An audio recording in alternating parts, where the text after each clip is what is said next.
Hey, is it too much to say a Doof Media podcast that pretends Mike Flanagan is dead and watches and discusses his works in remembrance of him? Is that totally fucked up? Is that a thing that we should do or Well, not do? if he Or dies, then it'll suddenly seem really morbid, I guess. So yeah, that's really the only. I mean, I think it's funny, but I also end the podcast. Rest in peace, Mr. Flanagan. So I mean, you tell me.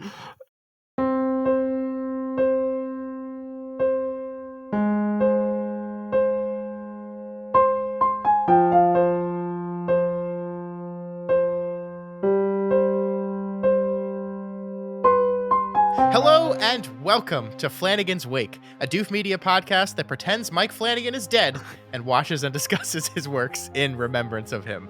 Praise be.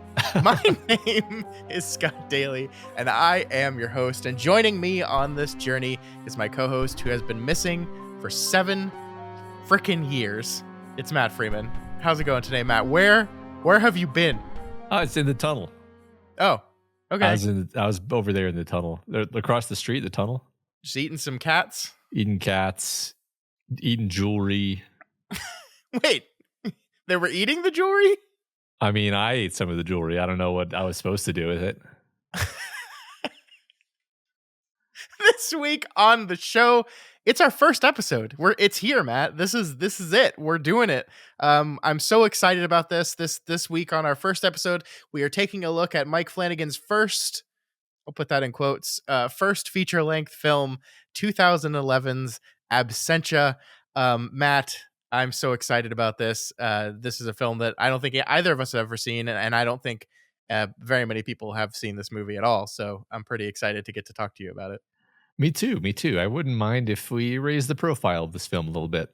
Yeah, me neither. I think that's a good way of indicating how you and I might feel about it. Yeah. I think before we get into Absentia, though, it might make sense to do a little brief chat about Mr. Flanagan himself, right? This is a show all about him. So we should talk about him a little bit before we actually get into his work. So just briefly, Mike Flanagan was born in Salem, Massachusetts. Ooh, Perfect. Ooh. He was born, both of his parents, I think, were fairly religious, and that won't come up in his work at all. He went to Townsend University, where he got a BA in electronic media and film. He moved out to Los Angeles in 2003 to try to make it in Hollywood. And of course, he has done exactly that. His first feature film was a movie called The Ghosts of Hamilton Street, which I can't find that. We would be talking about that movie if I could find that movie, but I don't know where it is. I don't think it's anywhere, and I think probably Mr. Flanagan would prefer that we don't see or talk about that movie. I think what he said is his films before Absentia were not fit for consumption, is the way he described it. So in 2006, he also directed a short film called Oculus Chapter 3. As you can see by the Chapter 3 in the name, Matt, this was intended to be a series of short films that he just couldn't get enough financing for, so he decided to make one as a kind of showcase for what he could do. The short was pretty successful. It did well, and he had several producers interested in developing the project with him. However, they either wanted to make it a found footage film, which was like the hit thing at the time. Your found footage horror was like a huge big thing, or they did not want Mike Flanagan to direct it, and his stipulation was, okay, you want to make this film with me, I want to direct it. So they couldn't come to a deal, and that is kind of why we have Absentia, which is a film came out in 2011, but Mike Flanagan was in LA with all his friends. Everyone was trying to make it, and he decided to write a film that they could, and direct a film that his friends could star in, to kind of show people what he could do. And that's exactly what Absentia is. So Matt, why don't you tell me briefly what Absentia is all about? Sure. Trisha's husband Daniel has been missing for 7 years. Her younger sister Callie comes to live with her as the pressure mounts to finally declare him dead in absentia.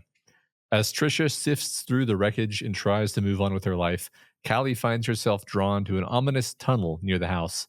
As she begins to link it to other mysterious disappearances, it becomes clear that Daniel's presumed death might be anything but natural. The ancient force at work in the tunnel might have set its sights on Callie and Trisha. and Daniel might be suffering a fate far worse than death in its grasp. That summary was written by Mr. Flanagan himself. So there you go. Pretty good. Yeah. Of course, this film was written, directed, and edited by our guy Mike Flanagan. It stars Katie Parker and Courtney Bell. This movie cost $70,000 to make, which in the world of filmmaking is no money at Hmm. all. It's a very, very, very low budget film. And it was funded partially by a Kickstarter that raised, I think, $23,000. They were hoping for 15, and they got 23,000. It's actually really fun. You can go like check out that Kickstarter right now. It's still up there. You can see they made a series of pledge pitch videos. You can see a young Mike Flanagan 15 years ago trying to get people to give him money, and the rest of the cast is there. It's pretty cool to see that. I would recommend checking that out. But Yeah. that is Absentia. So let's get into it, Matt. What did you think of Mike Flanagan's Absentia? I actually really enjoyed this movie. I think starting with the Kickstarter is not a bad opening note because there's a scrappiness about this movie. Yeah. There are elements of it where you can really see every dollar of that $70,000. Um, but I don't want to be harsh on it though. You know, like it's endearing, really, Yeah. and the skill of, you know, not just the director, yes, the director, but also the skill of the actors. And I think everyone involved actually shines through. The movie really actually comes together and works quite well. And I think we're going to have a pretty good discussion of this movie. It's just, it makes it even more surprising that it comes from such a humble, you know, origin. Yeah, I agree with that wholeheartedly. I think this is a great movie. I watched this multiple times. I think my biggest complaint about the film is that in, I think, many cases it's half to maybe even a quarter baked. But sometimes I like a cookie that's a little doughy. You know what I mean? Yeah.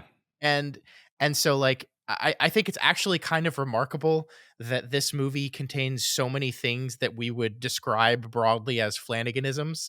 So many ideas and styles and techniques, both in writing and directing, that he would go on to use again and again and explore in more detail in stronger works in the future. But like, it's cool that it's all here, and I was pleasantly surprised and kind of knocked away by it. Yeah. I think it's very easy to look at this film and say, "Hey, this looks like a cheaply made movie," which it does. But like, trust me, coming from someone that's seen a lot of independent, cheaply made horror, like 99% of them are shit. Like, are really, really bad. And this movie is not only very good and very well written, but it looks phenomenal. It sounds like sound is a thing in independent, low budget film that is really, really hard to do right. Um, and then one of the things you can always tell about a low budget film is that just the sound quality isn't as good. And this movie sounds really good too. Like, I think it is absolutely, like, it is no surprise to look at this movie with the power of hindsight and know, oh, this guy's gonna make it, Hmm. because it's just like it uses every ounce of what it has in its $70,000 to make something that looks way better than it should, that sounds way better than it should, that plays way better than it should. Yeah, it was I was so pleasantly surprised by how much I like this thing. Yeah, I would say the sound isn't just competent, it's downright artistic. I mean, Yeah. there's moments where, you know, for example, where she's going on her runs where the sound is doing really interesting things. The sound I think is used to great effect in the scarier sequences, whether we're talking about the uh, husband might be in the house scenes or the creature Mhm. in the wall scenes. There's very characteristic sounds that come along with it.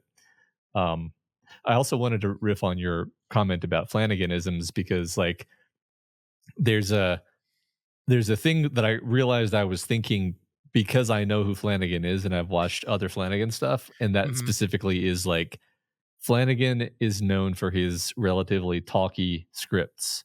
Yeah. And I think the cool thing about Flanagan scripts is that he just owns that. It's not like, oh, you know, Flanagan needs to rein in his scripts. He needs to not write these long, yes, the characters talk too much. Like, no one says that. They're just like, I really love those monologues the characters do. I really Yeah. he does a thing that's unusual, and instead of it being like the story of like, yeah, and then as he spent longer in the industry, he learned not to do that anymore. It's like, no, he just took that and made it his own because um maybe this sounds a tad pretentious, but I think about Shakespeare and how like nobody complains that people don't really talk in iambic pentameter. You just appreciate Shakespeare for what it is. It's kind of the same here, where it's like, yeah, maybe nobody gives a monologue at the camera or at their co-star in quite the way that they do in Flanagan films in real life. But then again, nobody talks in real life the way they talk in movies anyway. Yeah. So it's just you kind of snap your brain one notch over into like Flanagan mode, and then it's really a special and really quite good thing.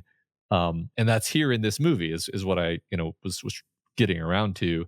And I think it actually works. I think maybe you could say he's finding his feet there. Maybe some of these scenes are just a little bit over the line in terms of um, straining, the suspension of disbelief, you could say, but not so much that it bothered me really. I don't know. How did you feel about that aspect? Yeah, I'm so glad we get to talk about the Flanagan monologues in episode 1 because I mean this is a thing he does that I love, and Hmm. I've never once had any issues with the way he writes his dialogue and the way that his films are very talky. I love talking movies. I love dialogue. I love good dialogue. Hmm. I'm moved by it, and I think Flanagan writes very good dialogue. And I think it's interesting because I think there are less like Flanagan monologues in this than more. It's just like the majority of this film is people talking to each other. Hmm. And I think there are very good speeches in this. Like I love Trisha's like I'm just so done with this life. Um like I think that's this beautiful moment scene, and when she's talking about like pointing herself towards some unknown horizon and trying to get untangled and that kind of thing. I loved those speeches and those moments, and I think they really worked. Um and so, yeah, I mean, again, this is something that I think actually instead of like learning not to do it, it seems like Flanagan just leans into it. He's just like, this is my thing. People seem to like it. I like writing this way, and I'm just going to keep doing it until someone tells me I can't anymore. And Yeah. he's continued to his success has continued to go in the correct direction, and so he has more leverage over what he wants to do. So I think you can see like the proto Flanagan monologue in this movie. Hmm. I think one thing, and maybe we'll expand our opinions on this as we go through these shows and movies that we're going to be covering, but it's almost like he's using these talky parts less as like plot conveyance and more as like, all right, actor, this is your moment to sell this character. Like, Yeah. it's all about the character. And that's actually, that could be a statement about this movie in general, is the story is fine. Like, I actually like the story, but like when I think about this movie, I'm not thinking about the plot. I'm thinking Mhm. about the characters, Yeah, and 100%. like that's, he kind of knows that, and that's the function of the way he writes the dialogue, is it's all about centering the character and expressing the character, I think. Yeah. And the way in which he in this movie reveals things to us via dialogue, but not in a way in which it feels expository. Hmm. Like, we learn so much about these characters, and it's not because they're sitting someone else down and talking about who they are. They just kind of reveal that through their interactions and conversations. Like, I mean, I love the introduction of Detective Mallory as who we very, very quickly figure out this is not only is Trisha dating him, but he is the mother of her or the father of her child.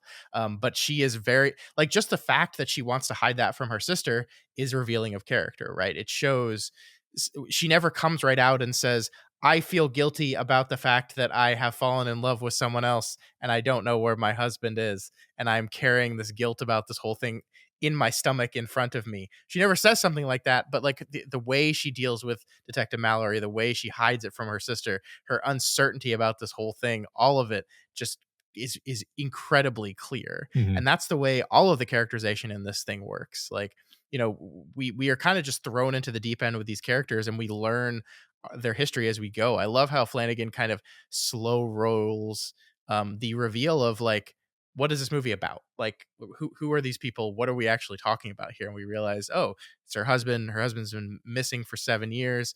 She's about to declare him dead because that moment has finally come up. And with we meet her when she's putting up missing signs, and it's only after that that we learn that these are the last of the posters. She's going to put them up one more time and then going to be done with them in this part of her life forever. um Yeah. That's really interesting observation that they kind of it's like for as talky as the script is, the characters talk about everything except what they should talk about.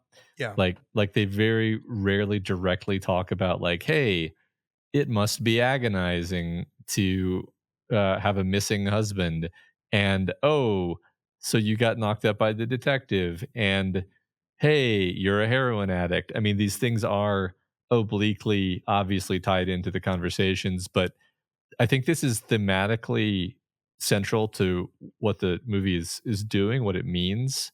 Hmm.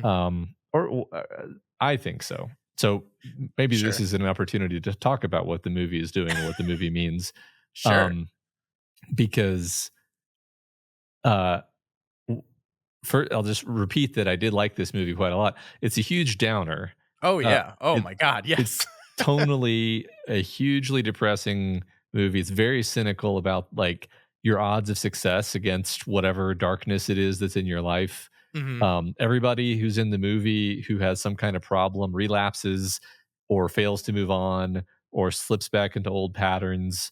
Um, everybody's lifted up throughout the film just enough so that it hurts more when they come back crashing back down. To paraphrase the Tool Yeah. song "Sober," which could be the soundtrack of this movie. Um, so like you can't win, you're stuck. Like your fate is only to backslide and to be consumed by the darkness. And then in the end, the only characters who survive willingly choose to believe a lie in order to cope with reality. Yeah. So that's my take on what the movie's saying. Yes. I'm so glad you brought this up because I mean, this is the thing I really struggled with is like, okay, like what becomes very clear very quickly is that this is Flanagan's take on the three Billy Goats gruff, right? Like this is a motif that appears multiple times in the movie.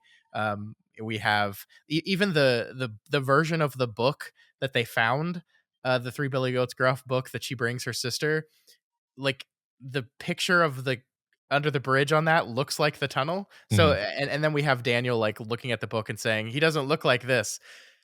So but the story of Three Billy Goats Gruff, I think let's refresh our audience here because I think we've all heard this fairy tale, but perhaps it's been a while. Is basically these goats want to cross this bridge to go eat food because there's food on the other side of the bridge, and they're three different sizes, and the little one starts first, and he gets there, and then the troll goes, "Hey, I'm gonna eat you," and the goat goes, "No, you don't want to eat me. My older brother's coming soon. He's a lot bigger than me. You'll like him." And so the troll's like, "Okay."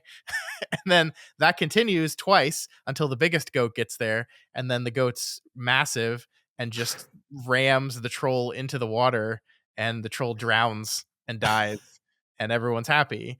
And like so like the moral of Three Billy Goats Gruff is, hey, don't be greedy. Yeah. Stop being greedy. If you've got something, take it. Don't wait for the better thing. That is not the moral of this movie at all. That is not what the movie's really exploring or talking about.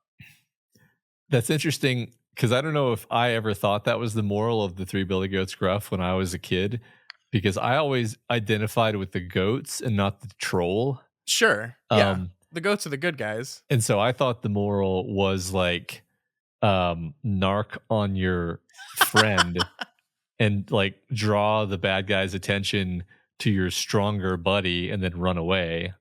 Um, which in That's the retrospect, moral. This is upstanding moral.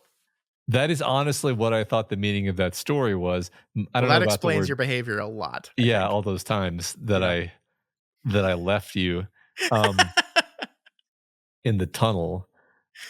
No, but anyway, neither of these things is relevant to this movie. Um yeah, the creature in the tunnel is not the creature in the tunnel is greedy, but also it's like it just enjoys messing with people, Yeah, yeah. more than it It's is like mean. hungry. Yeah, yeah, it's mean. Yeah. I mean, I guess like we have to. So a couple questions that I think relate to this. The first question is the ghost or demon that is Daniel that appears to Trisha multiple times at the beginning of this movie. What is that? So like I this is one of the things I struggle with, and I watched the movie several times and I still don't know if I have a clear like which way I want to go, because it's either just like the thing fucking with them, Mhm. specifically fucking with Trisha, or it's literally what she says it is, which is just these are auditory and physical hallucinations brought about by her guilt. Um, I'm kind of leaning towards the latter right now, and only because I think one thing Flanagan does again and again throughout the stories he tells is the idea of ghosts being a representative of past trauma you've experienced. So, like, you're seeing ghosts because they are an unresolved trauma that you have in your life. That's definitely something he does again and again. And so, in that mind, like, eh, we could even just play. It's just the ghost of Daniel. It doesn't have to be anything specific, but it's just haunting her. He's haunting her, and that's how Flanagan is choosing to show that. Yeah. Okay. Interesting. I don't know that there's a right answer to this, right? So we can kind of Mhm. each just bring our own take. I think my take was something like, this is the creature messing with her, and then you say, well, how does that make sense? The creature is like a weird spider silverfish thing, and then I say, is magic. It's clearly magic. It can pass through the walls. We see it kind of moving through the walls at one point. Mhm. Maybe it's psychic, but like that's already more detailed than I was imagining when I was watching the movie. It was just, I'll say one thing I do think is clear is like the revenant version of Daniel that's haunting her is not Daniel, No, because when he correct. shows up he's shattered and and like actually happy to see her to the extent Right. that he's capable of feeling happiness at all. Well, um and the ghost Revenant, I like Revenant, that's a great word. That version of Daniel is furious at her, mhm, is, saying, "I know what you did," mhm, whispering in her ear, clearly, like, punching her in the uterus, like, clearly that's what I mean is just this is clearly a representative of her guilt, right? mhm, mhm. Because it is specifically angry at her for cheating on him. And the Daniel the real Daniel that we see, like, points at her belly with a look of confusion and surprise, but when she reacts to it negatively, he's immediately like, "Oh, no, no, no, like, I wasn't, like, judging. I just noticed you were pregnant." Mhm. Because it's part of his, like, kind of general confusion about everything. Yeah. So yeah, I completely agree with that. Um, Wh- what a heartbreaking scene, by the way. oh my gosh. Like, I just kind of want to pause for a second and say, we've been relatively clinical in our conversation up to this point. This movie was like really impactful. First of all, really scary, where it was trying to be scary. It scared the shit out of me. Okay. Oh, good. Oh, good. Which does not bode You're well for our future projects. And then really sad and effect. Like I was totally bought into the characters, and so when terrible things happened to the characters, I was really sad. I was yeah. affected by the movie. It worked on me. I mean, that's like got to be 50% of why I like this movie. Is it's the other 50% is that it's 91 minutes long. Okay, so so it's got those two things going for it. Yeah, I mean, it is a mean movie. I mean, there were moments in this movie where I was like, "Oh man, that sucks." I Mhm, mean, it's like just like brilliant story ideas, but just like turning a knife. mhm, Like the fact that you have this moment, she's gotten the death certificate. She's finally ready to move past it. You have this wonderful scene where he comes behind her and whispers in her ear, and she's able to like close her eyes, focus on meditating, and make him disappear. And then she gets this smile on her face. And then the next thing is we move to her first date, her first public date with the detective. And of course, that is the moment, Mr. Flanagan, that you have Daniel show up again. What a perfectly brutal scene. yeah, Like the fact that she sees him first and just assumes it's another hallucination of hers and ignores him. But then Detective Mallory sees him, Ryan, and that like these none of these actors in this movie are like stars, right? Like they've I think they're journeyman actors, they're working actors. They put in really good work here. And I'm gonna give them credit. I'm also gonna give Flanagan credit for his direction of them.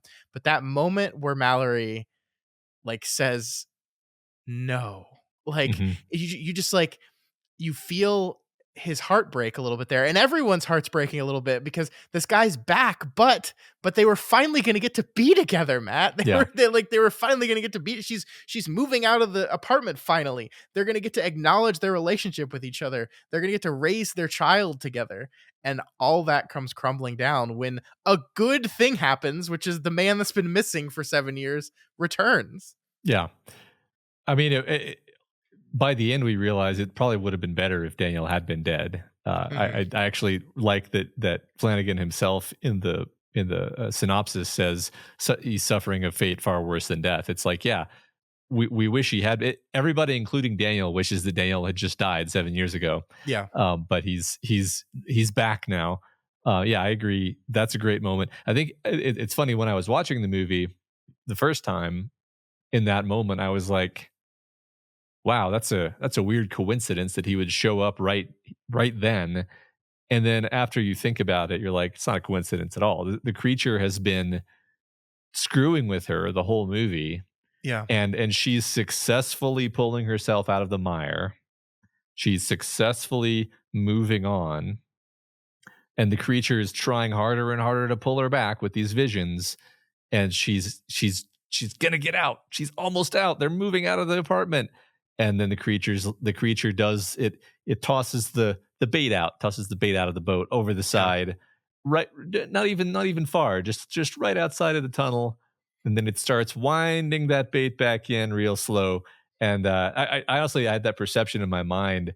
It kind of reminded me of that the very first episode of the Magnus Archives, where there's like a just like a creature fishing for people, basically. Hmm. I had that image of this creature where it's playing these mind games, and maybe this is not textual at all, but I had this perception of like maybe it can only really get you like physically once you have kind of given into it spiritually. Yeah. That's a Maybe. that's like a very kind of magical fey concept, but with no real proof other than the fact that like you can say like, well, why didn't it get her earlier?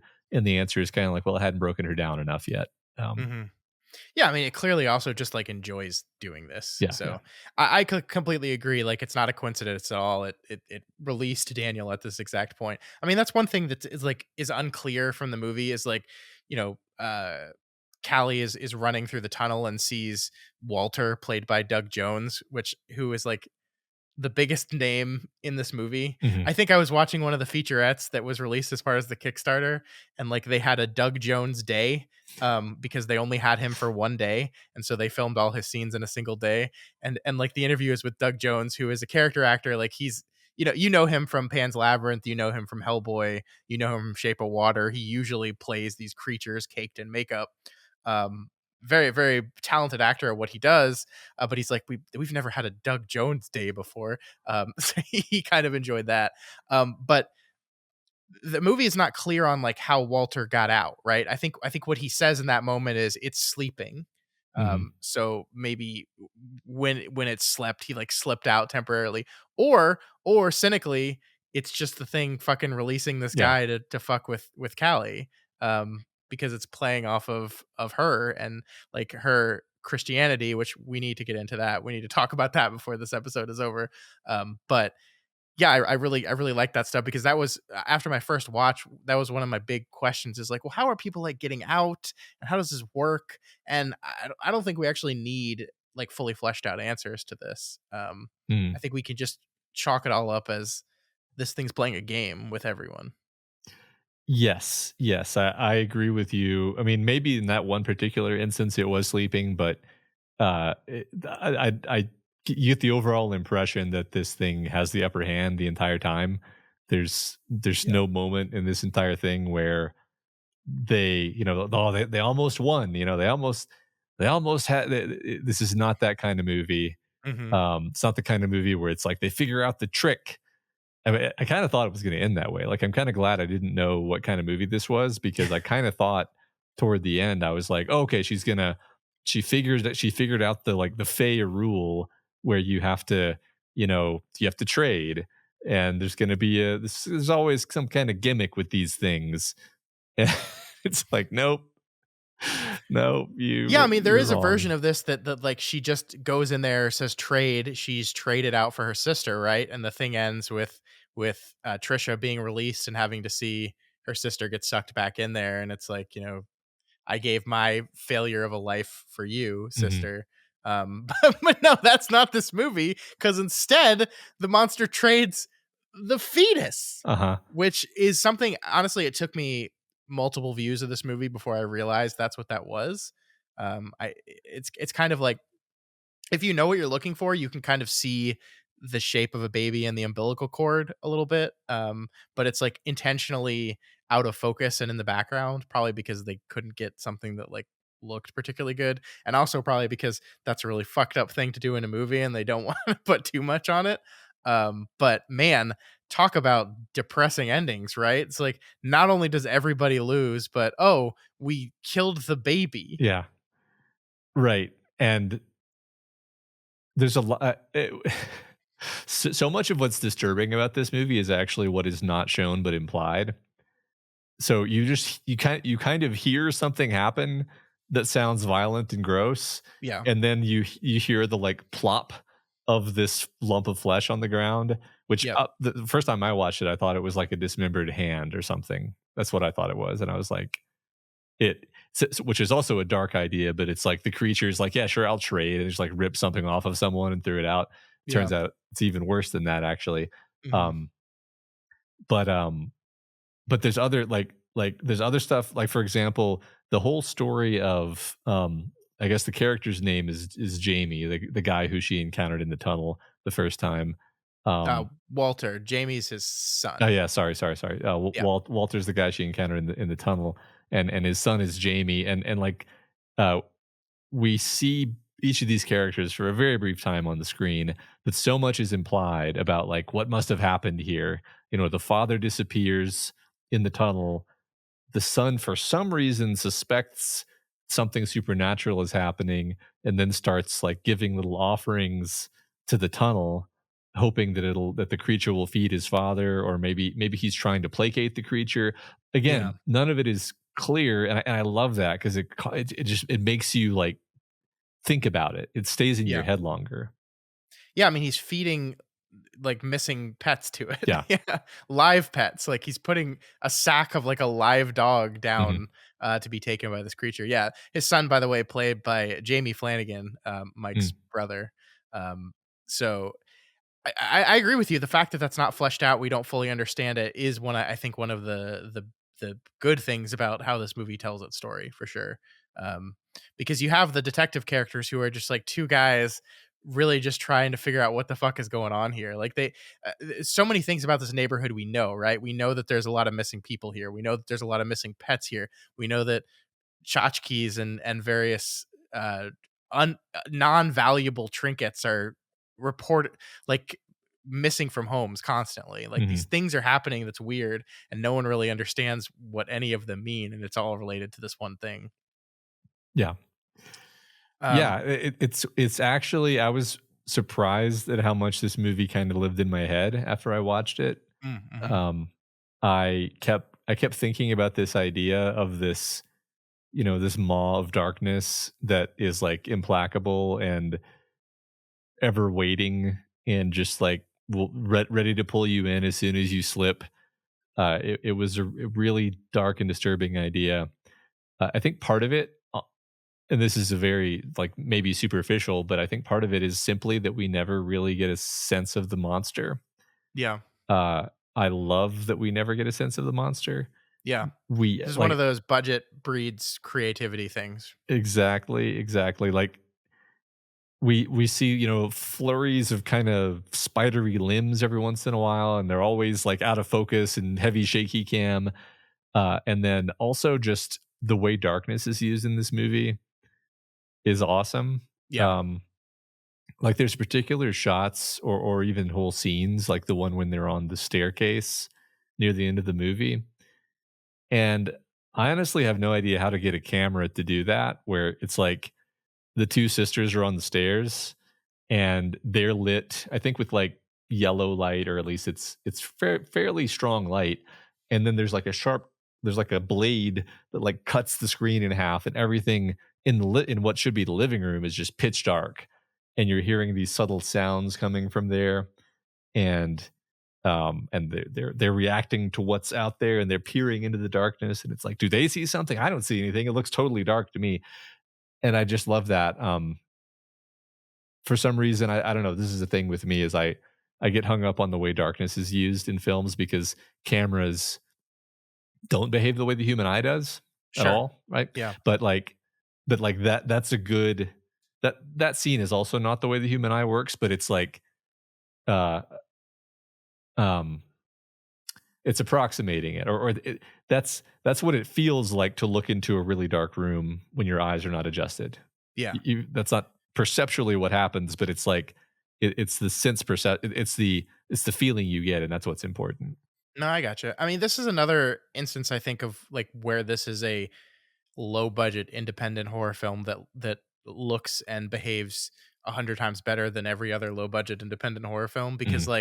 like just the use of light in general I think is a thing that can be so sketchy in these movies just because sometimes just of limitations of how much lighting can you control, what equipment you have and things like that. But I think Flanagan uses light brilliantly here.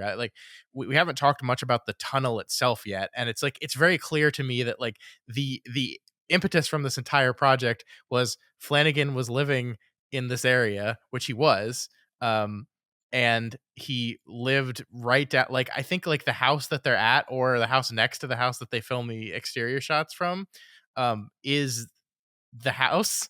And like you can look on the street view of this place right now. It's in Glendale, California, and you can see down the street is that tunnel. You can like go right up to it, and it's just like incredibly sketchy. Like so, it's just very transparent to me that Flanagan like was looking at this tunnel, maybe even walking through this tunnel on a very regular basis, and was like, "Man, this is freaky as hell."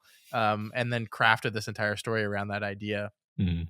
But I love the way he lights the tunnel. I'm not even sure how they do this in some ways because like some of it must be just camera trickery. But the first time um that Callie runs through the tunnel on the first day she's there, like Flanagan really like turns up the white as she exits the tunnel on the other side. Mhm. Like it's very bright white light. It seems like almost like she's passing into freaking heaven or something. And I like that, like metaphorically, this idea that they are on one side of the tunnel, salvation is on the other side, but to do that you have to get through this incredible darkness, and they just can't do it. They just can't get there ever.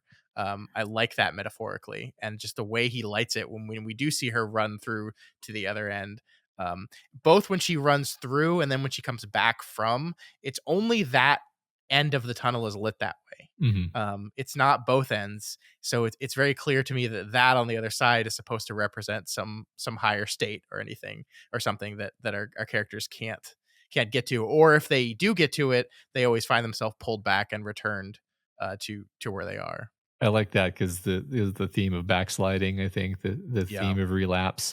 I love that. That feels intentional. What you just described about the other side of the tunnel being systematically lit different. Hmm. It's I sort of noticed that subconsciously because what the reason I say that is that I thought maybe it's like, are we? Is the tunnel a pathway to another realm? That was my first thought. Mm, Because I knew so little about this movie going into it. I really knew nothing. I didn't even read the synopsis because I just didn't want to know anything. sure. And I was like, so is she now in another magical realm? Was that what this was? And I think that I thought that because I was picking up on the lighting thing that you're Hmm. pointing out. Yeah, Um, it does definitely feel like a threshold is being crossed the first time she runs in and comes back out for sure. mhm, um Yeah, but I guess like so to kind of try to get ourselves back to the theme. So what are we saying here essentially? Because we have the character of Callie is a recovering drug addict, who's her and her sister have both had a rough childhood. They had a dad that ran off on them, a mother that was trying her best but not doing that great of a job. Callie is a drug addict. Trisha, we're told very late in the movie, like we were kind of told her marriage to Daniel wasn't going great, but it's pretty late in the movie that Callie comes right out and says, "You married your high school sweetheart, even though you didn't really love him, because you just felt trapped." Um, which makes Daniel returning even more cruel because Mhm. she was free of him, and then of course felt the obligation of sticking around. Which, by the way, that conversation with Mallory in the car is another one of those brutal, heartbreaking moments where he's just like pleading his case. You kind of get the feeling he knows he's lost already. Um, and then she just says, "No, this us is over. Like, you can be as involved in the baby as you want, but I have to like, I'm gonna be the person that sticks by their husband. I'm gonna help him. Like, you and me can't be." And it's just that's heartbreaking. Yeah. Yeah, I agree. All that was heartbreaking. I really felt for the detective character. I believed Yeah, him. Just I yeah, go ahead. no, I was just gonna say I left my first viewing pretty mixed on his performance as an actor of Dave Levine, um, because I felt like the first time I watched it, there were moments that he was being like more aggressive and angry than it felt like the scenes called for.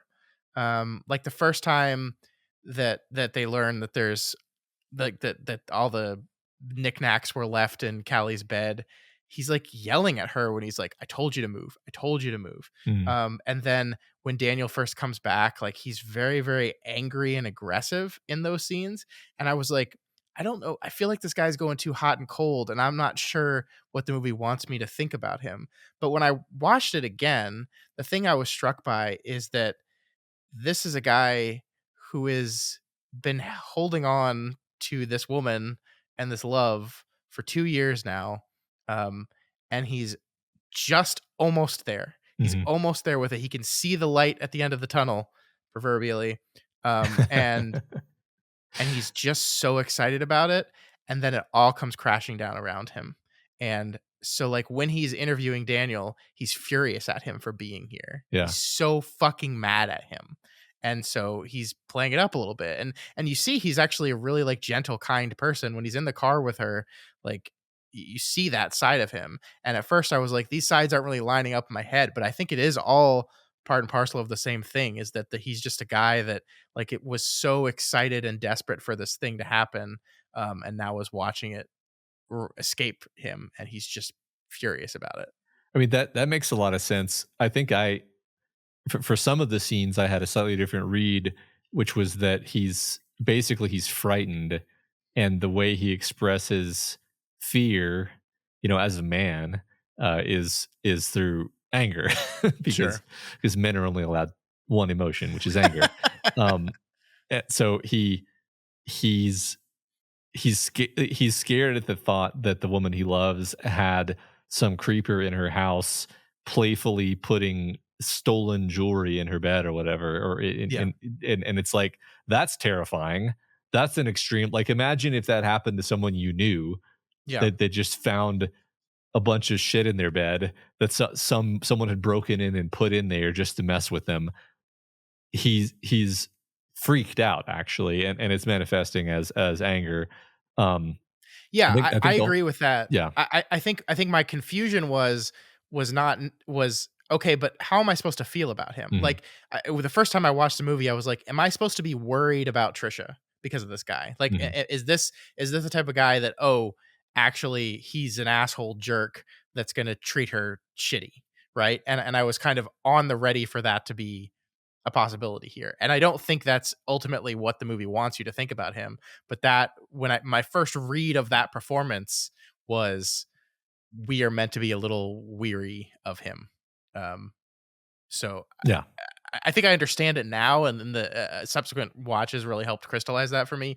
Knowing where the movie goes with him, I'm not worried about that, so I can see the nuances performance a little bit better. But yeah, that's definitely how I was feeling the first time around. Yeah, I mean, this to me feels like one of those artists is a genius and everything is intentional moments, because, like, I think our understanding of his character evolves a lot. He starts out being, because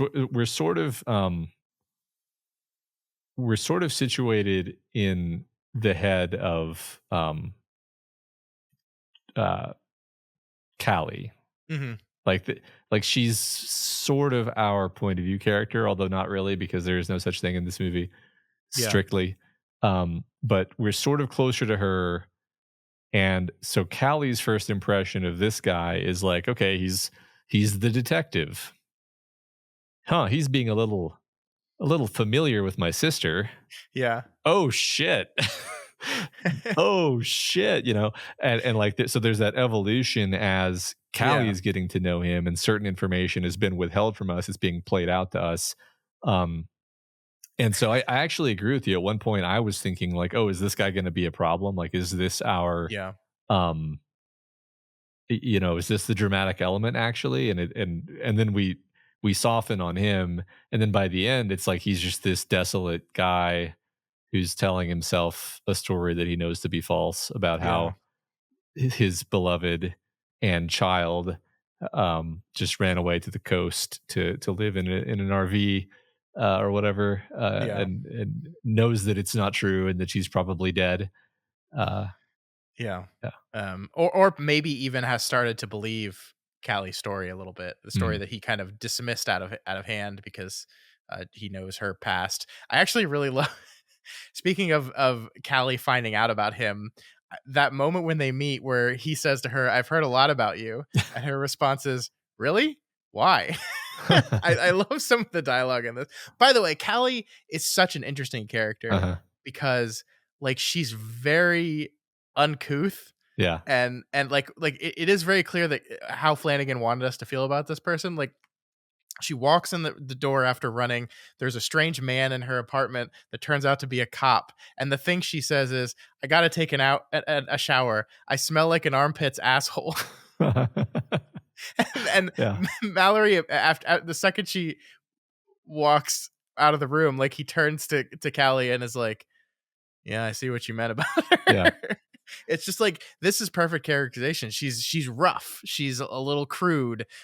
She's not going to handle the social situation in the way that her sister would, and it allows this tension to exist between the two sisters, which I think is really good because before you even really understand why there's tension between these two women, you can feel the tension in their relationship. They are a little bit uncomfortable. Even that like that first moment at the very beginning of the movie when she shows up, her sister's waiting on the stoop and they have that conversation about like, I really didn't expect you until later and yada yada yada. You just like feel that they are just a tad uncomfortable talking. um because there's so much backstory between them Yeah. and their parents and everything. This and by the way, this family trauma, this familial thing is a big theme throughout all of Flanagan's work.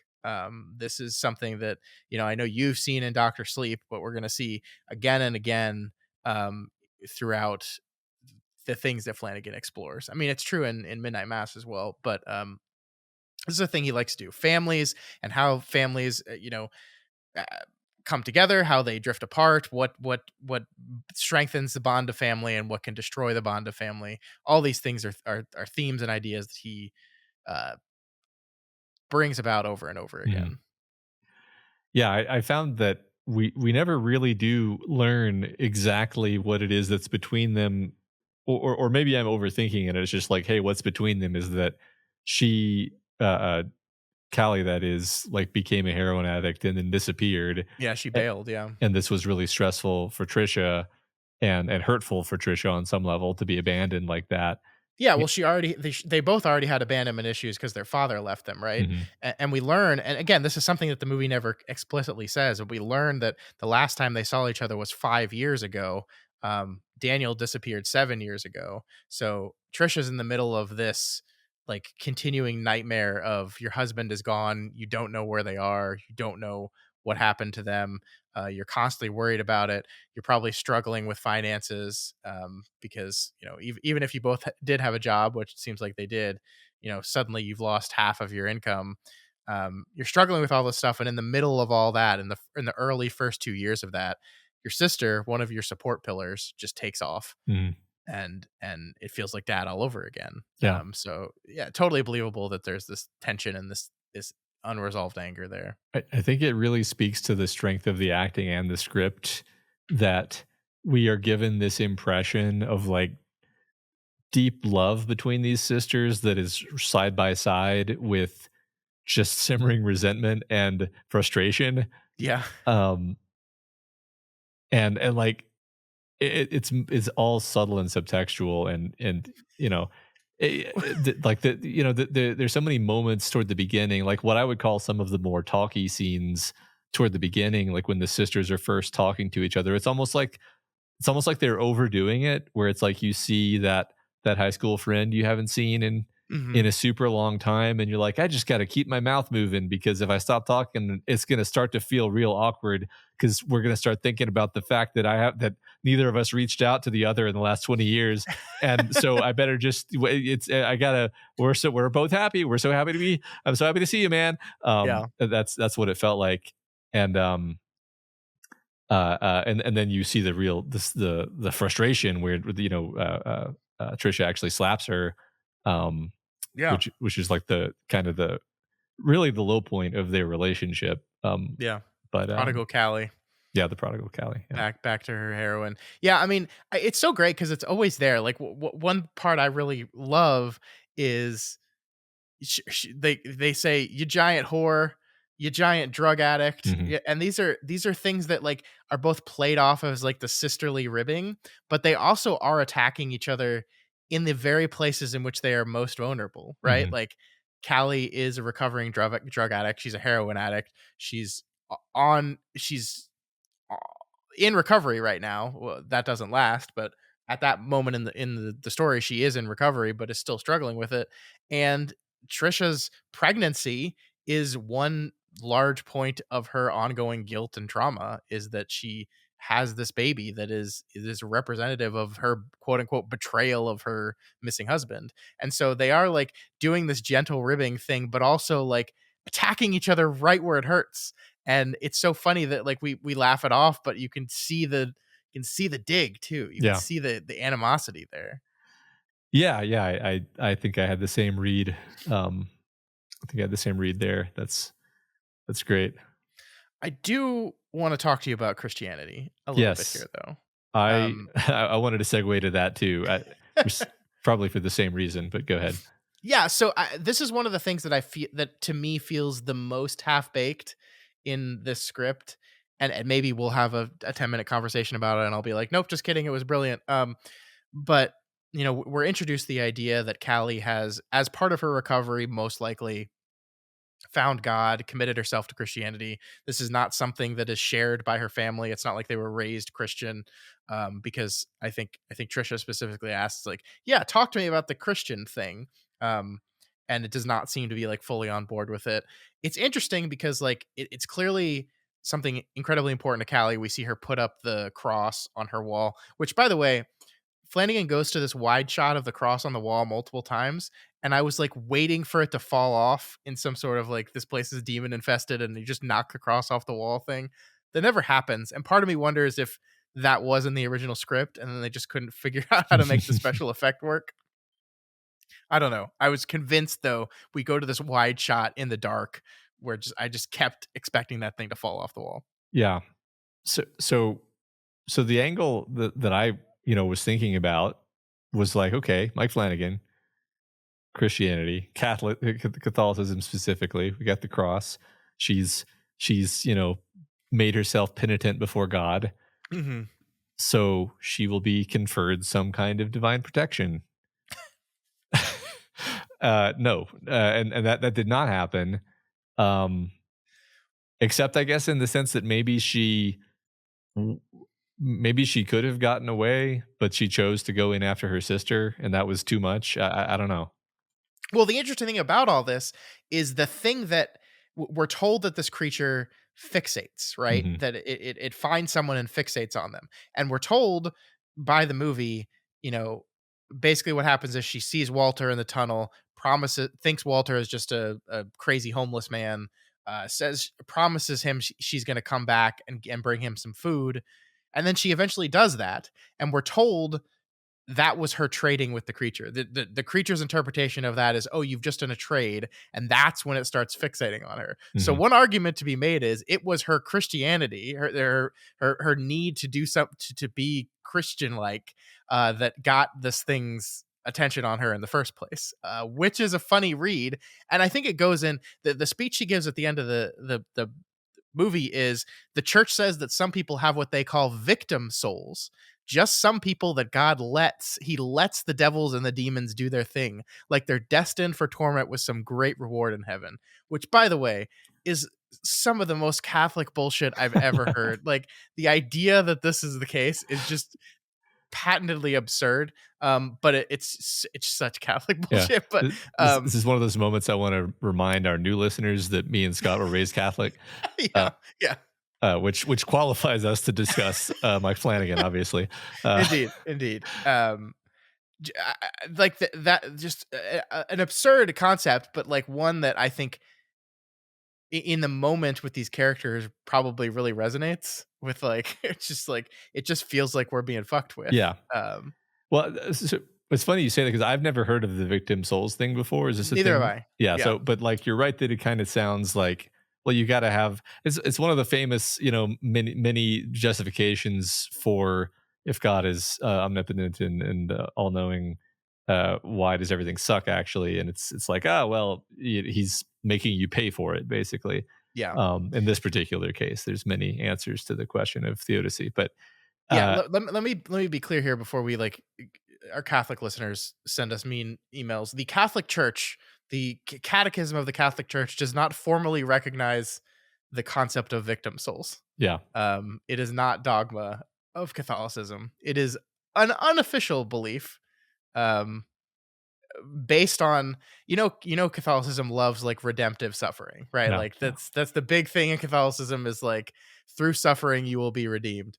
And so the concept of victim souls is like you are gonna be like get super suffering, ergo you will get super redemption. yeah. It's such like a human read on God. Like I love it so much because it's just ridiculous. But Well, um if your life is past a certain level of bad, you got to have some kind of story to tell yourself, I guess. right. Yeah, no, Um, totally. Yeah.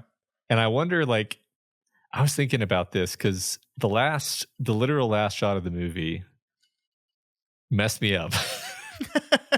And it's not that it's like scary in the sense of like, oh, it's scary in that horrible, creeping, staying with you sense Mm, where so I'm just going to remind everyone or maybe if you haven't seen it the ending of the movie is the detective is now doing what Trisha was doing at the beginning of the movie. He's going around, he's putting up the missing posters, but these are for Trisha. We've made a loop. yeah. Some good storytelling there. We've done a or what is that? Is that the uh whatever. It's one of those story structure things, you know. You know what I mean? We're Um professionals here at Doof Media. We know words. yeah. Um and it's one of the I know the word. It's like a cycle. It's like a cyclic thing. Anyway, he and then he looks over at the tunnel, and we see standing there is Callie, and she's standing there with her head crooked, creepy, and it's just like a I don't know half a second, and he reacts, walks over to be like, what did I just see that? And he looks in the tunnel, and of course there's no one there, and then he turns around and walks away, and then we see in the tunnel, in sort of an out of focus, creepy view, Callie is standing there looking out at him, and the hand or the well, not even a hand, the weird limb of the creature is on her shoulder, Yeah. holding her covetously. And Yeah. movie, and I was like, and that's just her life now. Yep. Yeah. Nightmare fuel. Yeah, this idea that like I think that's one of the things that Walter kind of establishes is this "you can see me" thing means essentially that these people that are trapped in this underground world are witnesses of everything that's going on around them. That Mhm. they can see people. If someone walks through tunnel, they can see them. They just can't interact with them. They can't be seen by them. And that seems like especially cruel. On top of the fact that they're being horribly abused. We're very specifically told that this creature abuses them. It doesn't. By the way, it doesn't ever actually say like sexually abused, but it's like, am I wrong here that it's very strongly implied I that felt like yeah, there's many types of abuse being done to these victims? I felt like it was implied by the way they said abused, where it was Yeah. kind of like, and also the fact that like it, for example, um, the creature is like feeding him dogs, or not him. It's feeding him Yeah, dogs, Daniel had dog bones in his stomach, yeah. and it's like you could have made any kind of deal with the kid. One imagines like the kid. Okay, let me clarify what I mean. The kid who is bringing the dogs probably probably started out trying to bring cold cuts and loaves of bread, and those were not accepted. You mean he didn't go right to dog, Yeah, I think straight he to dog? I think he probably didn't go straight to dogs. I think the idea here is like the creature's like, no, no, I'm going to make this super messed up and painful for everyone involved. Yeah. You're probably going to make you kill the dog and then eat it raw, Whole, just to by the mess with you. way. By the way, what? Yeah, Yeah, whole. yeah, Like, yeah, yeah. I'm gonna go out on a limb and say even if like someday someone force fed me dog, um, I wouldn't have a dog bone in my stomach. Right. Like, it is he's basically shoving like whole dog down their Right. throats. And they're probably starving all the time, so that's all they Yeah. get to eat anyway. Mhm. And it's left vague in a way that makes it even worse, obviously, where Yes. you're Yeah. just like, I don't know what it's been doing to them. It's been keeping them alive for years and just torturing them for fun. And as a distraction, they can watch people run through the tunnel and pray that they're noticed, but they never are, until maybe they are one day, but then it doesn't amount to anything because they can't actually escape. Yeah. Um, really dark.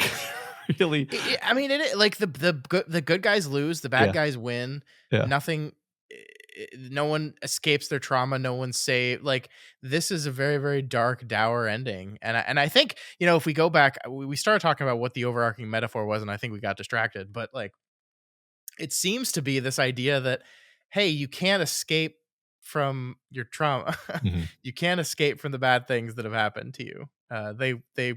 They will catch up with you. I like just kind of this kind of off the cuff here, but like the idea of the creature as just a metaphor for the pull of whatever that thing is in your life that is your addiction. So Yeah. for Callie, it's the heroin. For Trisha, maybe um it's more vague, but I still got a firm sense of this idea that like she's just stuck. She Yeah. just can't move, she can't advance, she can't change, she can't leave the house, she can't leave the husband, or she can't. Now she's pregnant, she's locked down in an entirely new and different way that she's not necessarily happy with this either. She just Yeah. keeps getting stuck. And I guess it always tends to center with men with her. So it's like with her it's men, with Yeah. Callie it's the drugs, and you're stuck. And the creature is a supernatural elevation of this idea where it's like it's waiting, it's stalking you, it's pouncing on you in your moments of weakness. It's making everything a little bit worse. It's messing with you. Um, and we just take the idea that that's what it feels like to have that kind of darkness in your life, and then we just turn it into a monster. Yeah. Yeah. And eventually that inevitably, I guess, that darkness will pull you down Hmm. into the underground. Yeah, Is the conclusion of our film. yeah. Um, so I mean, without spoiling things, like, there is another Flanagan thing we're going to be talking about eventually. That originally had a much more depressing ending, but Flanagan went back and changed it. And I wonder if like it is more his instincts. Like, we talked about Stephen King a lot with Kingslingers, and we talked about how Stephen King is actually like a big softy. Like, he for all the bad shit that happens in his stories, he likes happy endings. He Mhm. likes the good guys winning, the bad guys losing. That is kind of a core tenement of what he does. Um, and maybe the truth is that that's not necessarily the case with Mike Flanagan all the time. And let's think about that, and let's explore that as we go. Yeah, definitely seems to be the case here. Yeah, again, like you said, not to spoil, but I can think of, one other thing that we both watched that has a pretty downer ending. Hmm. Not as downer as this. Yeah, it's Yeah. interesting. It's interesting because like downer endings, I don't dislike downer endings if they're done No. if it feels like it's earned. Yeah. Like sometimes you get a downer ending and you're like, why did you do that to me? That was just mean. And this felt like it was mean and it was dark, but I felt like it was fair. It's hard to put my finger on it exactly. Because I've definitely reacted badly to downer endings where I was just like I'm just like mad, you know. Yeah. Sometimes the movie sometimes it just feels like okay, so good for you. You got me to identify with the character, and then you did something terrible to them, and now I feel bad. Congratulations, I guess, on your basic mastery of storytelling. What was the point of that? That's not what this is at all, though. Like this like everything was cohesive, and there was nothing like. I guess the ending just felt like, oh yeah, of course that's the ending. That's the perfect ending to this. Actually, I guess that's Hmm. part of what it is. Yeah, I agree with that. So just to be clear, you were not made angry by this ending. By this ending, no, I was not made. No, I was speaking more generally about other downer endings in the past that I have disliked, Yeah. and trying to figure out what it is about. Because again, I don't blanket dislike downer endings. I just sometimes a certain flavor of downer ending, you're just like that was stupid, that was pointless. I'm mad now. I Hmm. think you get me. Yeah, Yeah, I do. yeah. I do. There definitely some of those that I felt the same as you. And I also did not feel about that about this. I certainly felt it was mean. And I mean, this is we said it already. I'll say it again. Like this is a mean movie. Hmm. It is a very cruel film to its characters. Like we just to talk about. We talked about the fact that on her first date, her husband comes back. We have to talk about the fact that she calls her in-laws Uh huh. excited to tell them that their son that they presumed dead is now back and Oh and my like god. please come fly right away, he's here. And then of course we have to do the scene where they get here, open the door, and she's got to be like, well. Yeah. Yeah. uh God, no, that was almost like can't look at the screen levels yeah. of this is too painful.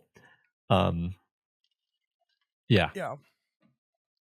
Yeah, it's incredibly cruel, but incredibly effective. Like like it's such a great idea to make him come back, Mhm, and then almost immediately take him away again. Like mhm. it's just like even the scene where Detective Mallory has to be like, "So sorry, I have to do this again, but I need you to fill out another missing persons report." Uh-huh. Like it's just like that's mean, man. Yeah, That's just mean, Mike.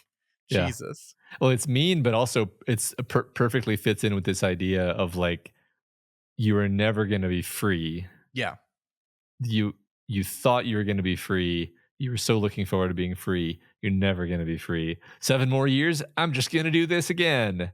yeah, Same thing with the heroine where it's like she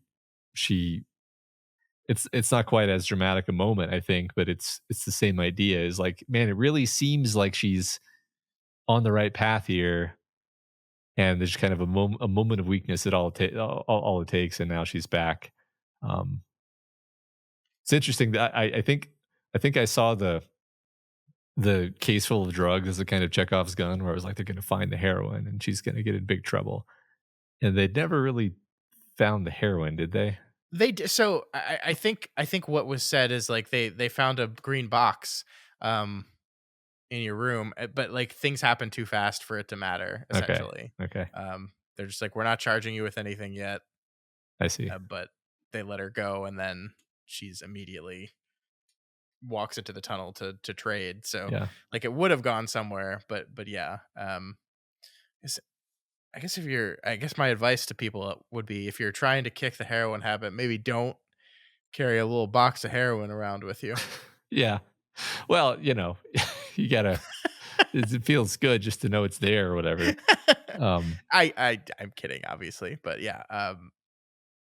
No, I mean, I think it is interesting to me the way the two sisters, like, I'm gonna choose my words carefully here because I don't want to say something I don't mean, but like essentially Callie's f- weakness and you know character fault is this addiction she has, um, which is like an active choice she made and something she fell into. I- Trisha is so much more nuanced and interesting because like you're right. She's in this life that she's trapped, and I think her speech on that is really great. Like it's something I can't remember the exact words, but something effective like how do we get here? You know, you don't like just like you don't think this. I just can't believe this is my life, and it's not like she made any specific, easily identifiable like mistakes. Right? Yeah. She just kind of um I got it right here. It says, "How the hell was I supposed to know it would end up like this? I mean, how the hell are we supposed to know, right?" And it's like our sister has a very real addiction and very acute thing that happened in her life that she's now suffering and trying to get back from. But Trisha is just like, I had this marriage. I really wasn't happy in this marriage because I married young, which is a thing millions of people do every year. Um, and and and then he went missing again, a thing completely out of my control, and I've had to live in this state of suspended animation for 7 years now. That's not like anything she did, right? Like that's just stuff that happened to her. Hmm. So it's interesting how and I don't want to say like the reason I want to be careful there is going to say like, well, Callie fucked up. She did drugs. Trisha didn't do anything wrong. Callie did everything wrong. I think Callie's actions are a result of things that happened to her as well. I think they both are, but it's just one is so much more specific and identifiable. It's like drugs. We know drugs. We understand drugs. It's like addiction is a thing that we can understand and see like very acutely. Like Yeah. this is line of conflict and thing to overcome, where Trisha's is so much more nebulous and like is just kind of some it's life sometimes. Yeah. So there's sort of a way you can view these two characters as like opposite reactions of the same circumstance, where like what so okay, so the idea being that like Callie and Trisha are both raised in this tumultuous environment. Everything around them in their life feels broken. They feel stuck. They feel like it's like pulling them down and holding them down. Yeah. And and Callie, for her part, is just maybe it's a personality type thing. Maybe it's a just random chance thing. She One of the elements in her story is that she has this boyfriend, and she's like, well, I got to have some semblance of stability and normalcy amid this mess, so I'm going to marry him. But unfortunately, it turns out that was just another thing holding her down in this mire. Everything in her life is a mire, um, and she has no idea how to escape from it. And Trisha, maybe she sees this. Maybe she sees her sister go through this. Maybe she just has a different personality. But her response to this mire is just like, I'm just getting out of here. Cut all ties, Yeah. run. Flip the names, but yeah, you were Oh, did saying I? the names Oh, backwards, but okay. it's fine. My entire point is, the reverse of what I was saying. So Callie's the one who just runs. She just runs. She runs. Yeah. She she leaves everything behind, including, you could say, any sort of grounding, which leads to her ending up as a drug addict. And so it's like, it is literally, you're damned if you do, you're damned if you don't. Like you're damned if you stay because the mire just sucks you down, and you're also damned if you don't stay because like there's no guarantee things are going to be great just because you left the place that was bad. This is Yeah. also all very cynical and terrible and depressing. Yeah. Yeah, it is. But I like this line of thought a lot because yeah, you have these two different ways of dealing with abandonment. One is to cut all ties to people and kind of escape, and you can't be abandoned if you don't have any relationships. Mhm. And the other is your fear of abandonment makes you extremely clingy, where you're so afraid of being alone or being abandoned that you get into a marriage with a person that you really don't love, that your feelings are not strong enough with, and you find yourself trapped in that, and that is slow death in and of itself. And the great irony of Trisha's situation is like she was unhappy in the marriage, didn't really love the guy, and then the universe took him away from her, but that still doesn't allow her to escape Mhm. from him ever, Yeah. ever. Right, because I think, and this might, like, whatever. Just I think this is kind of a harsh thing to say about about Trisha, but I think it's what the movie is inviting us to say is like it's kind of her choice to stay. I don't know if it's her choice or it's her personality. I think it can be either way, but it's like she stays in the same exact house. Yeah. She doesn't really move on. She kind of moves on because she gets knocked up by the detective, but she doesn't just say like, "All right, my husband's been gone for 3 years. He's dead. I'm gonna officially, shack up with this detective guy who's clearly into me and loves me, and I'm Mhm. pregnant with his baby." She's incapable of kind of self-motivating herself to move on. That's why she needs the symbolic step of the dead in absentia thing to be done before she can actually move on, because it's like she has to be given permission to move on in some sense. Mhm. Yeah. Whereas Callie never needed to be given permission. She just Yeah. she moves on to a fault, you could say. Yeah. Yeah. No, I like that. I like that a lot. And I agree with that. I mean, I think it's so funny because you even get, again, this is something that the movie doesn't come around and say ever, but like, so her and this detective had a thing. Nobody meant to get pregnant in that situation, right? Like Hmm. they don't have to come out and say it to say like this was probably an oops baby. Hmm. Um, did not mean to get pregnant with this guy, but the pregnancy becomes this ticking clock of a thing.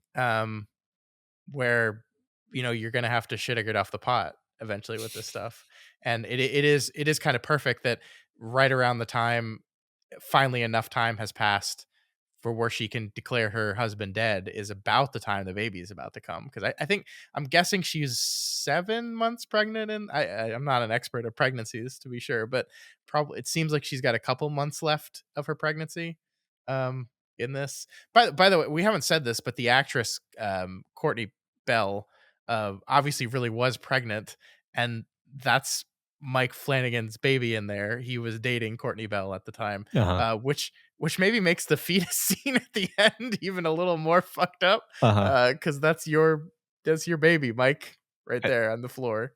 And is it true that they did not end up together? Is that Correct. Yes, they are yeah. separated. I don't think they ever got married. I think they were just dating. And Mike Flanagan is now married to Kate Siegel, a very Okay. talented actress that you will be seeing a whole lot of over the next 100 episodes. So it's all a metaphor.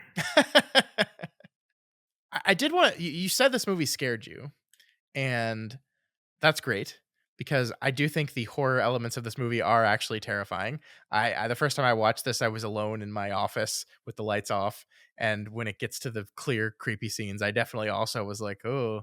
I think Flanagan does this really awesome thing with the first time she's haunted by Daniel, where I love when horror movies do this otherworldly thing where she comes down the stairs, he's standing at the window with his back to her.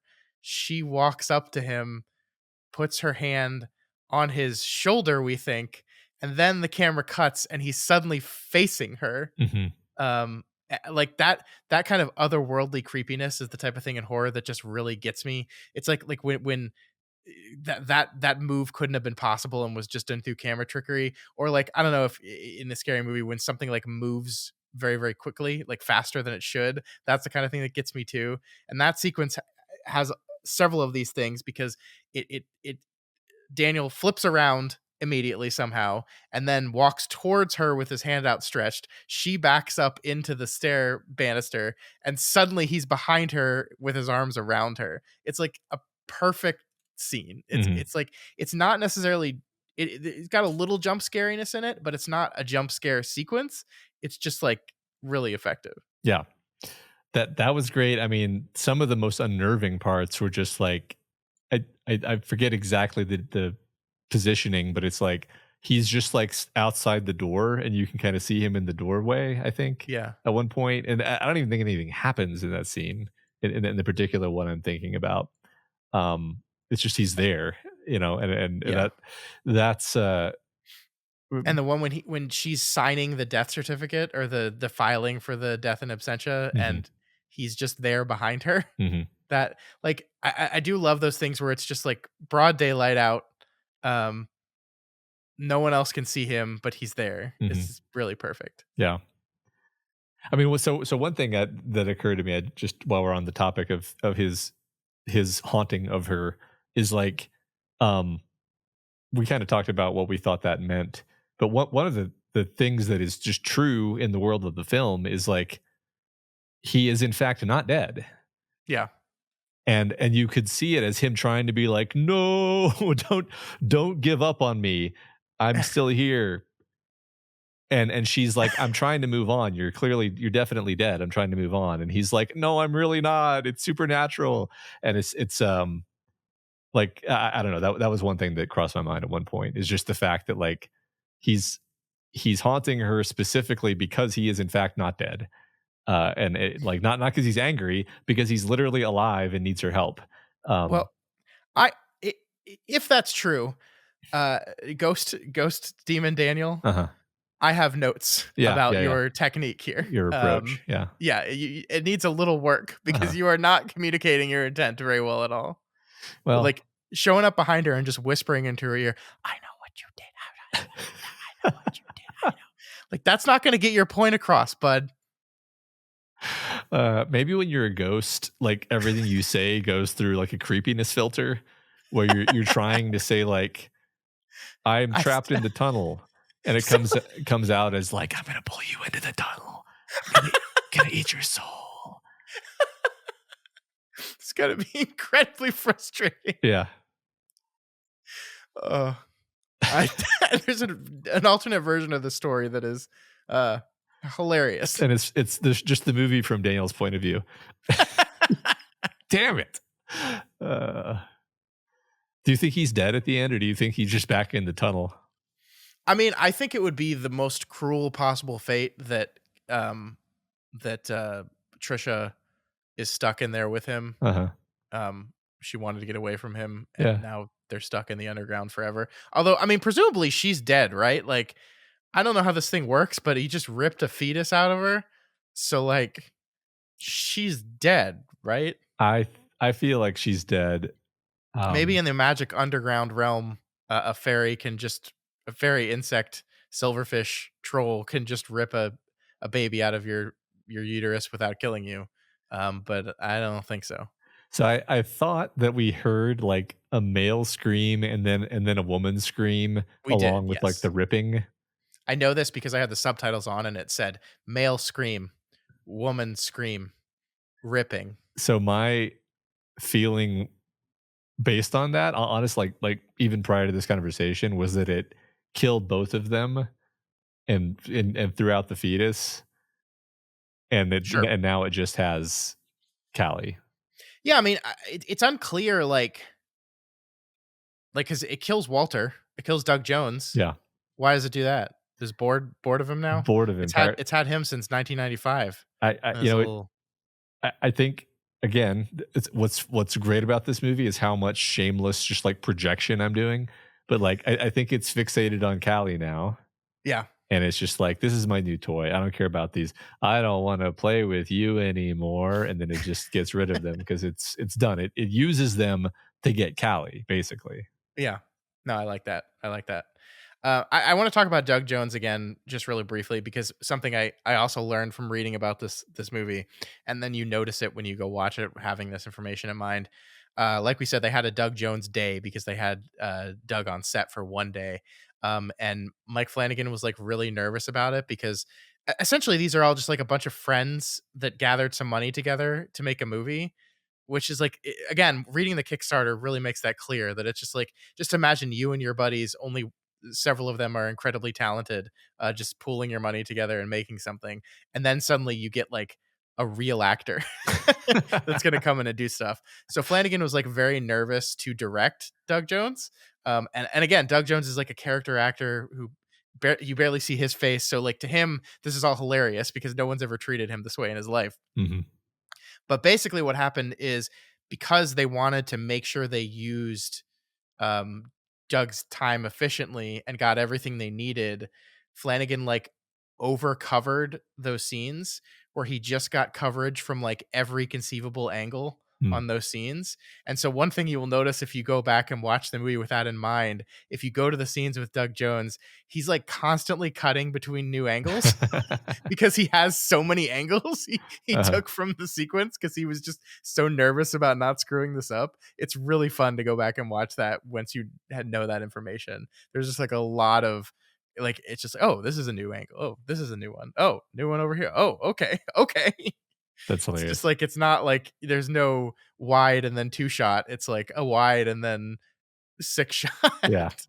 Well, it kind of makes the scene feel more weighty, I guess, Yeah. to have all this intensity of cutting between different Yeah, angles, yeah, I it worked guess. out. I mean, Yeah. sometimes getting that much coverage just allows you to have more control in the edit, and somehow, sometimes you can control the pace and the because it's an awkward scene. It's really the first sequence in the movie where we see something weird is happening, Mhm. because there's just this man laying on the floor and he's talking nonsense. It's very easy to write him off as just a homeless guy, and that's what Callie does. But we know we're in a horror movie, and so we're listening intently to everything he's saying. Mhm. Yeah, it's you gotta it really pays to know when you're in a horror movie. Hmm. That was my takeaway from this. Do you want to fly out to Glendale and walk through this tunnel with me? Um, no, not at all. Come on, let's do it. Let's do it. We'll jog through it. We'll just go on a quick jog. No, I'm not even gonna go through the tunnel near my house. I'm done with tunnels. You're just done with tunnels. Yeah. I mean, the way that her speech about like how about what this creature is, what this mythological creature is, she does say, "Do you know how many missing people there are each year in this country, and how many of them go missing in tunnels?" I wonder if that's a thing. I should have looked this up before our recording. How many? I guess we don't like if they're by definition a missing person. We don't necessarily know where they went missing. Right. I feel like they're not missing in tunnels.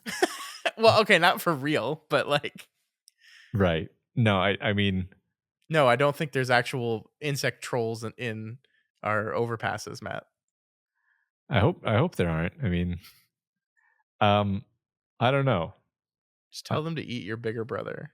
It'll be yeah, fine. just tell them to just wait. Okay, so yeah. Okay, so to bring the conversation full circle, it is basically the opposite of the troll because instead of the goat successfully getting the troll to pay attention to the next goat in the line, the troll like gets one goat and then gets the next goat and then gets the next He goat. eats all the It goats. eats Yeah. all the goats. Yeah. It was a much So I smarter mean, troll. so what you're saying is here, this movie is a metaphor for capitalism and that greed is good. That's just like every movie, apparently. Yeah. Yeah, I like it. Yeah. All right, Matt. I think we pretty well covered this movie.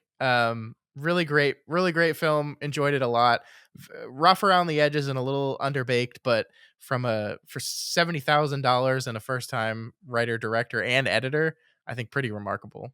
This movie. I agree. I really recommend people check out the Kickstarter just because it's so charmingly um scrappy. Yeah. And just one funny note to me is just like this his studio. I don't know if he continued to call the studio this, but the studio brand is Fallback Plan Productions, which is like if we called our podcast company like Side Gig Podcasting, where it's like Yeah. expressing unseriousness through the production studio. Yeah, I looked into Fallback Plan Productions, and it doesn't seem like they're around anymore. Okay. His current production company that he started is Red Room Pictures, I believe. Okay. The Red Room is from Haunting of Hill House, which also is the logo of our podcast is using that Red Room. So that's what he's running through now. But Cool. let me just double check. Yeah, I go to fallbackplanproductions.com and it says your connection is not private. Attackers might be trying to steal your information. Okay. So I don't think it's a thing anymore. Not Basically, it's promising. just not an HTTPS site. Gotcha. Um, Gotcha. I think, just to say here at the very end, like one thing this does establish to me is Mike Flanagan is the type of person that if opportunities don't come around for him, he's going to create his own opportunities. And that is, I think, the measure of a successful person in this business, because it is a business that does not reward you for waiting around and and waiting for things to happen. Mhm. And that we're not getting offers. Um, I'm not able to make the things I want. I need to prove that I can do this stuff. So I'm just going to go out and make my own movie. And that's what he did. And this movie hits the festival circuit. It does very well there. He wins a lot of festival awards. And his next movie is a feature length version of Oculus that he gets to direct. So he takes this the points he gets from successfully making this movie, and he turns that into getting to do the movie that he wanted to do, that before Absentia no one would agree to it with his stipulations. Now he gets to direct it himself. It's a much bigger movie, and it's what we'll be talking about next week. I am excited to watch Oculus. It's actually, honestly, like one of the films I saw when it first hit Netflix, that I didn't even know. Like, I didn't know who Mike Flanagan was at the time. I just like Netflix used to have this content. The content creation is the wrong word, but they used to have this like thing where you could just like tell it what you're in the mood for, and it would just pick a movie for you.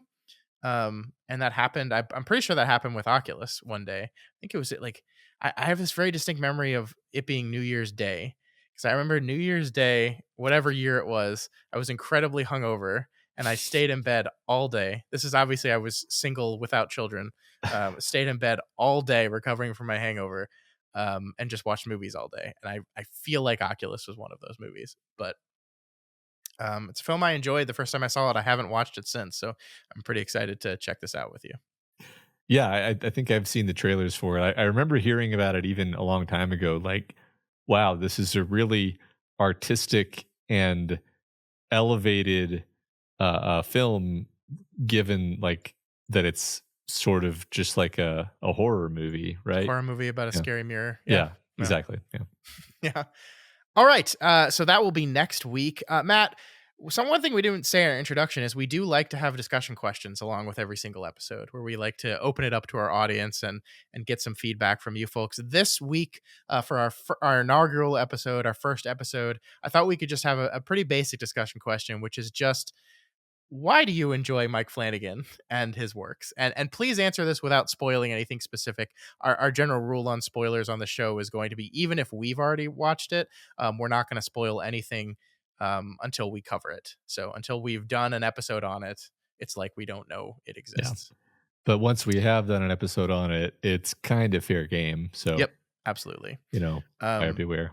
yeah, I want to also just mention that we are, I think we said this the other day, but we are recording these a little bit in advance. We are kind of recording a week in advance. So the answer to this episode's discussion question will not be able to be on our next episode, because we will have already recorded that episode by the time this one comes out. So we're just going to have to run like a 2-week lag between discussion questions. That's not going to matter much once we get going, because there'll just be new discussion questions every week and new answers every week.